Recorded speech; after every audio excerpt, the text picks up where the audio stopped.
Comment faire la différence entre un bronzer et un blush? À quoi ils servent?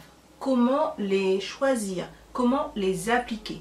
Aujourd'hui, on verra tout ça.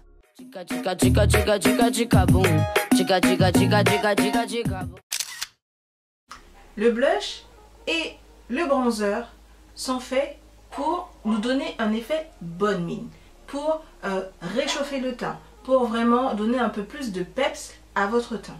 Une fois que vous avez appliqué votre fond de teint et votre poudre, le teint, le visage n'a plus aucun relief, c'est-à-dire que l'intégralité de votre visage a la même couleur, alors que naturellement, ce n'est pas comme ça.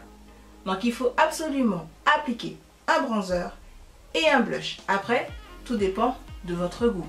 Vous faites votre maquillage à votre image, d'accord? Donc maintenant, on va parler du blush. On commence par le blush. On l'applique d'abord sur les joues. On utilise pour cela un pinceau biseauté, un pinceau poudre mais biseauté. Et on applique juste sur la joue. Il faut essayer de ne pas dépasser le coin externe des yeux pour ne pas trop rapprocher, donner cet effet de visage rapproché. Il faut vraiment appliquer le blush à ce niveau-là. Donc on commence ici et on tapote vers le haut. Jamais en mouvement descendant, toujours en mouvement ascendant. Ce que je vais faire, c'est que je vais l'appliquer directement.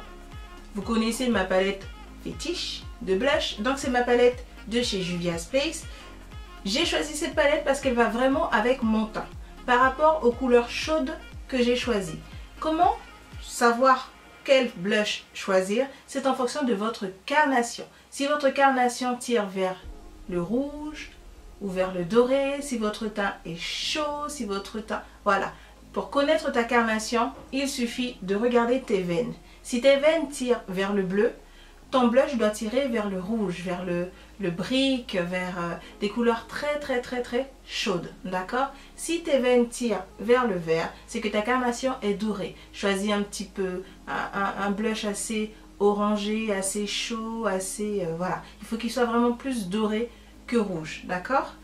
Donc le blush, c'est vraiment pour donner cet effet bonne mine. Je l'applique comme ceci.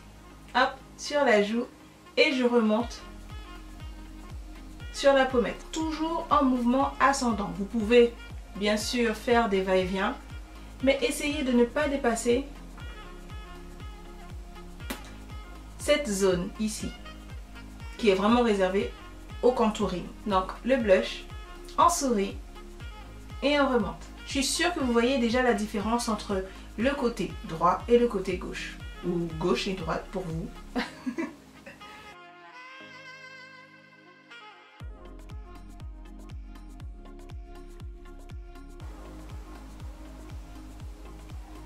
Je me tourne vraiment pour que vous voyez la différence. Voilà. Le blush donne cet effet bonne mine. Il y en a aussi qui mettent sur le nez, sur le bout du nez. Mais bon, ça c'est une question de goût. Maintenant nous allons voir le bronzer. Le bronzer va sculpter votre visage mais va aussi réchauffer votre teint. À ne pas confondre avec la poudre soleil qu'on applique vraiment sur les zones de lumière, les pommettes, le front, d'accord? Il ne faut pas confondre bronzer et poudre soleil. Je vais l'appliquer également avec un pinceau biseauté, mais vous pouvez l'appliquer avec un pinceau comme ceci, un pinceau légèrement plus serré, des poils plus serrés. Mais tout dépend du fini que vous voulez. Moi je veux quelque chose de beaucoup plus naturel, donc du coup je vais vraiment l'appliquer avec la pointe de mon pinceau. Vous avez des bronzers sous forme de crème maintenant. Avant on n'en faisait pas. Vous avez des bronzers sous forme de crème. Je pense que vous avez vu les nouveautés de chez Fenty Beauty. Elle a sorti des blushs sous forme de crème et des bronzers également sous forme de crème. Mais avant, les bronzers étaient uniquement sous forme de poudre et les contourings étaient sous forme de crème. Ce que j'utilise, moi, c'est une poudre légèrement plus foncée que ma carnation pour vraiment réchauffer mon teint, mais qui reste quand même sous un sous-ton chaud. Il faut faire attention à ne pas opter pour une poudre trop froide ou trop neutre. Ça va vraiment pas réchauffer votre teint. Encore, le bronzer, tout dépend de notre carnation. Regardez bien vos veines. Les veines bleues, c'est un teint qui tire vers le rouge et les veines vertes est un teint qui tire vers le jaune.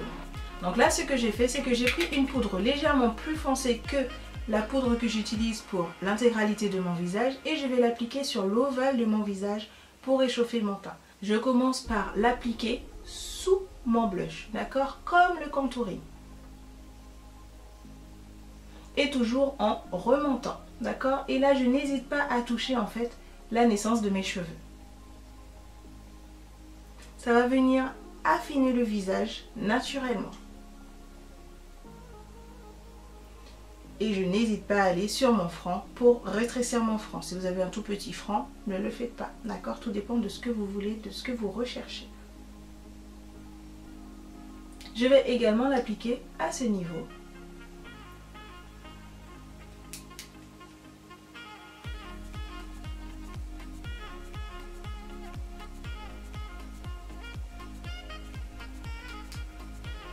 Et voilà. Regardez comment mon visage il est beaucoup plus structuré à ce niveau comparé à là. Ici, mon visage a l'air vraiment plus grossi que ce côté parce qu'il est beaucoup plus structuré, plus réchauffé et j'ai un effet bonne mine. Voilà la différence. Après, ces étapes sont vraiment facultatives. Vous n'êtes pas obligé de mettre un bronzer. Vous n'êtes pas obligé de mettre un blush. Moi, je le fais parce que j'adore ça. J'adore cet effet bonne mine. J'adore apporter un peu plus de couleur à mon teint et un petit peu plus de relief. D'accord? Donc voilà. Pour vous montrer la différence entre un blush et un bronzer. Le blush va vous donner bonne mine, va apporter de la couleur à votre teint. Et le bronzer va réchauffer votre teint en le restructurant, en donnant cet effet de contouring mais beaucoup plus léger. Voilà. Voilà les filles. Cette vidéo était courte, je sais, mais je suis sûre qu'elle vous aidera. Maintenant, vous avez la différence entre le bronzer et le blush. Si cette vidéo t'a plu, n'hésite pas à mettre un gros like et à me mettre un commentaire. Si ça t'a vraiment aidé, commente et partage-le à tes copines. Ok? Allez, je te fais un gros bisou et je te souhaite de passer un agréable dimanche.